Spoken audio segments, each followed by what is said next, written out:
ada banyak pandangan yang menyebut bahwa hidup ini hakikatnya memang sendirian. Jadi kondisi dasar kehidupan manusia itu sendirian. Mungkin teman-teman pernah dengar semacam peribahasa, kita lahir sendirian, hidup sendirian, dan mati juga sendirian. Berarti hakikatnya sendirian hidup ini.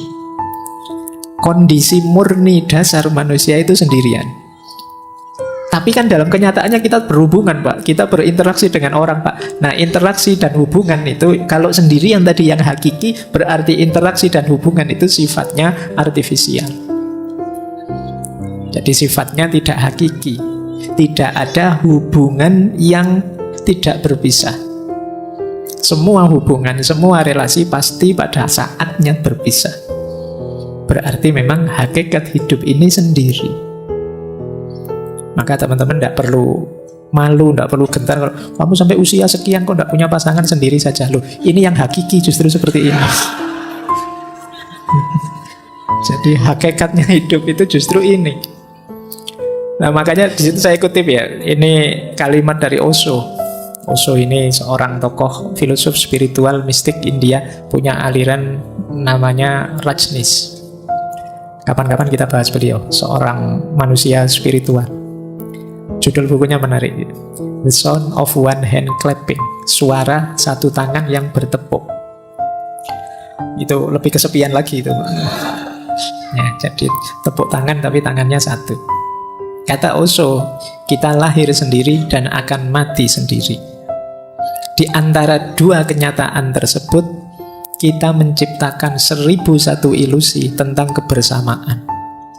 Yakni semua jenis hubungan, pertemanan, permusuhan, cinta, kebencian, dan seterusnya. Kita menciptakan aneka halusinasi hanya untuk menghindari fakta bahwa kita adalah sendirian. Namun apapun yang kita lakukan, kebenaran tidak dapat berubah, bahwa memang hakikatnya kita sendiri. Seperti itulah adanya. Daripada berusaha melarikan diri darinya, jalan terbaik adalah bergembira di dalamnya.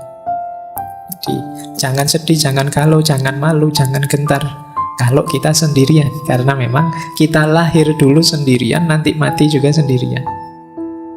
Makanya tadi saya bilang ini lebih hakiki. Jadi kalau ada pertanyaan mana lebih hakiki, sendirian atau kebersamaan, lebih hakiki sendirian. Ini jawaban malam hari ini ya, karena minggu depan teorinya beda. Jadi makanya tadi saya bilang, ya kamu nikmati teori demi teori, nanti cari yang paling cocok untuk hidupmu. Jadi di sini maka bisa disimpulkan kesendirian itu kalau bahasa Jawanya kasunyatan, kenyataan hidup.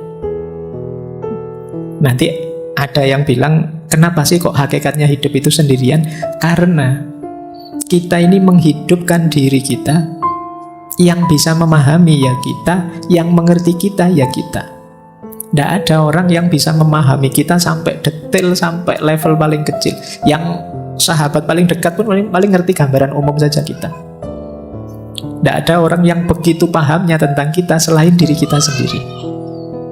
Kadang-kadang kita capek-capek menjelaskan, temenmu cengenges-cengenges, aduh, dicueki aku misalnya. Itu kan rasanya kayak tidak dipedulikan. Kita kadang mati-matian untuk dihargai orang, dihormati orang, tetap saja tidak dihargai, tidak dihormati. Sakit hati kita, rasanya kita disisihkan sendirian. Jadi kita hidup sendirian, kita lahir sendirian, dan nanti mati juga sendirian. Besok dihisab oleh Allah juga sendirian. Kalau bahasanya Al-Quran kan, wala taziru waziratun wizra ukhra. Tidak ada orang bisa menanggung dosanya atau bebannya orang lain. Yang kamu lakukan, kamu pertanggungjawabkan sendiri. Maka kesendirian adalah kasunyatan, kenyataan hidup yang tidak mungkin bisa kita bantah. Baik, kita lanjutkan ya. Ini alasnya ini nanti kenapa nanti kesendirian itu penting dan menarik. Nah, sebelum masuk ke teori, ini menarik. Ada orang yang punya dorongan jiwa atau kecenderungan jiwa untuk lebih suka sendirian. Kita menyebut orang semacam ini namanya orang-orang introvert. Dia lebih nyaman, lebih bisa menikmati hidup dalam kesendirian. Jadi ini mengingat tadi ya, ada solitude, ada lonely. Orang-orang yang jenis ini itu justru lebih nyaman dalam kesendirian. Kalau kita gelisah kalau sendiri, orang-orang semacam ini itu lebih senang sendiri.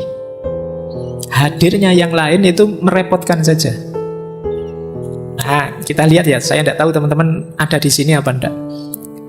Saya menyimpulkan secara umum saja dari berbagai sumber. Coba dicek ya teman-teman masuk introvert apa enggak. Ini dulu pernah kita bahas agak panjang di sesi psikologi, saya lupa itu. Yang pertama begini, kalau teman-teman merasa berinteraksi dengan orang itu capek, lelah saya Pak melayani teman-teman itu. Nah itu kemungkinan kita ada indikasi ke sana. Karena orang yang ekstrovert itu senang, gembira.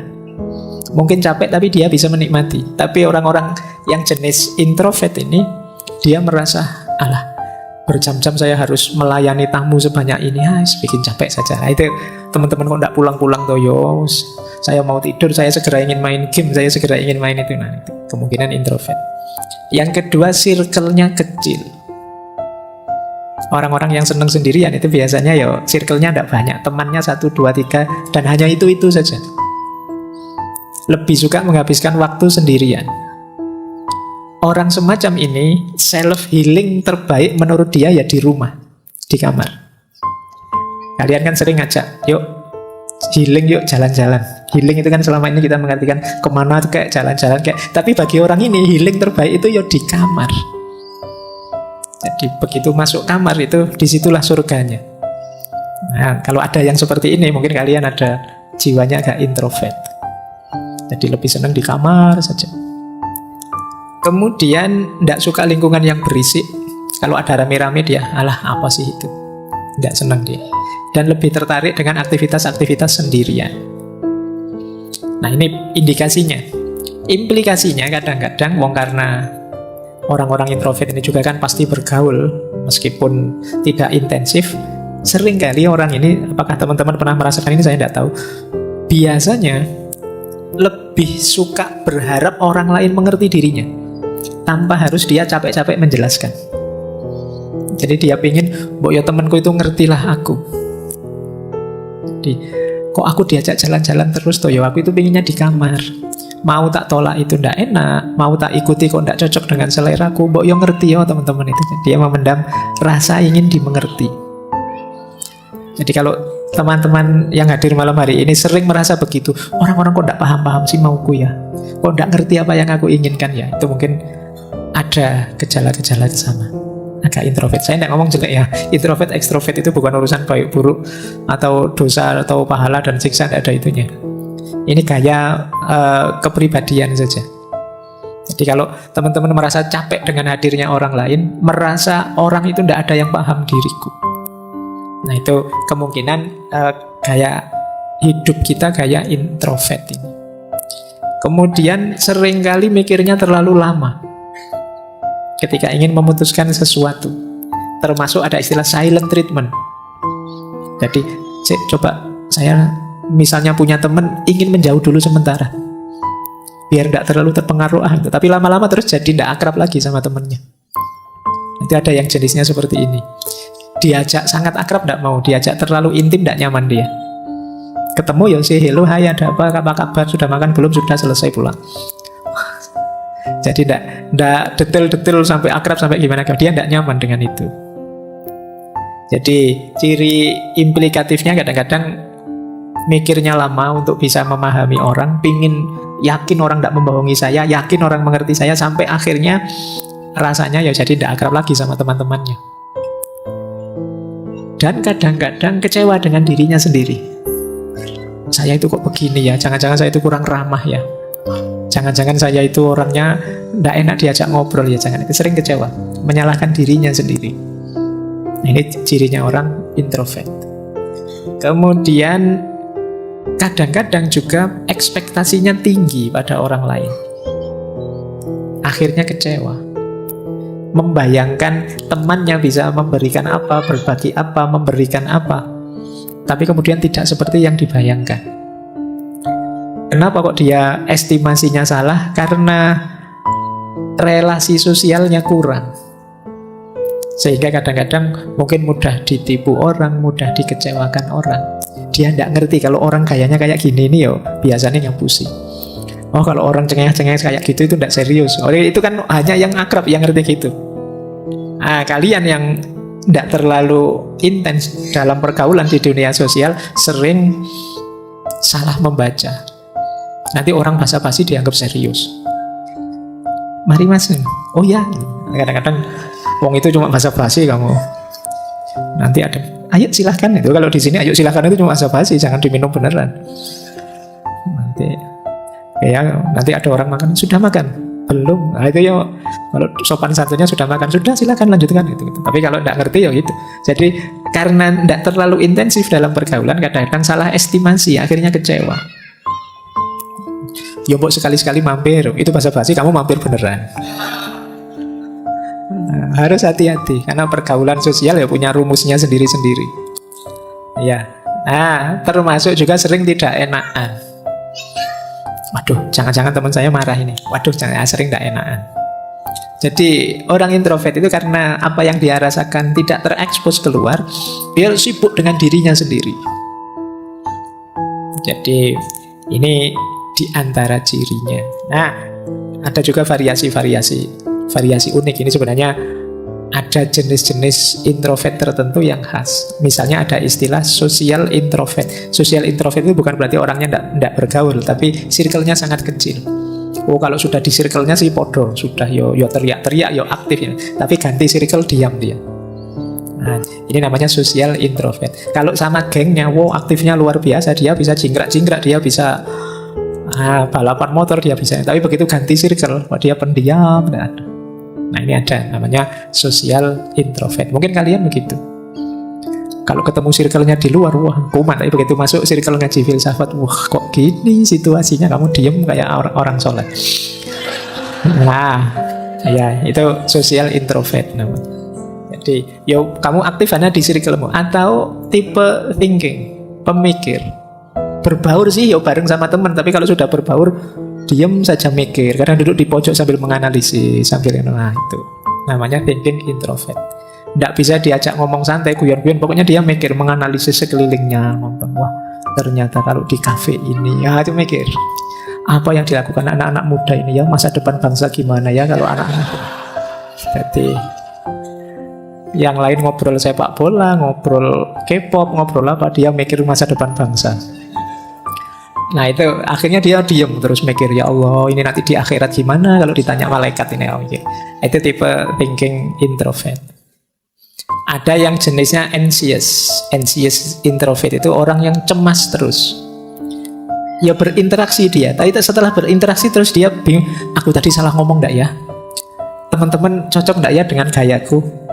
Komentar apa ya kira-kira teman-teman tentang yang saya lakukan tadi? Ini anxious, kamu tiap hari khawatir dengan itu.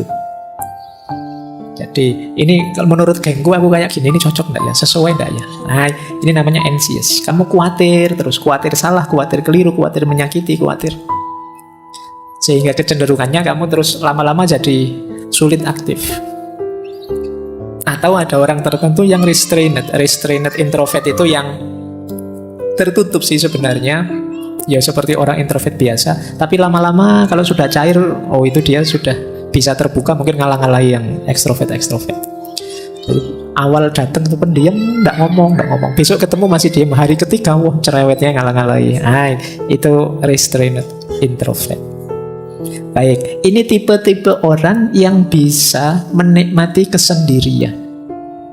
Mereka lebih nyaman kalau tidak bersama orang lain.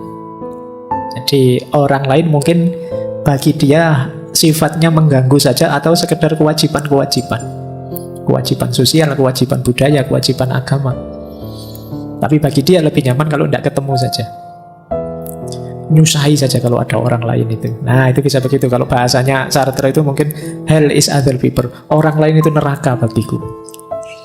Tadi tidak ada orang lain, santai-santai, begitu datang 5 teman ke kamar kos, sudah nge-lag sudah sinyalnya. Ini gara-gara ada mereka ini. Jadi ini gambaran tadi ya. Ada orang yang kesendirian itu memang dorongan jiwanya. Kita kan selama ini sering punya tesis manusia itu makhluk sosial. Tidak bisa hidup tanpa hadirnya orang lain. Tapi ternyata ada juga orang yang menganggap hadirnya orang lain itu masalah. Bikin repot saja, bikin ribet saja. Baik, ini satu perspektif ya. Saya tidak tahu yang malam hari ini hadir apa ada yang introvert atau tidak. Mungkin karena ini ngaji filsafat, mungkin banyak yang thinking introvert, mikir terus di sini. Tapi ya tidak apa-apa, ini memang forumnya belajar. Baik, saya lanjutkan. Jadi ada orang yang memang dorongan jiwanya, dorongan ingin sendiri.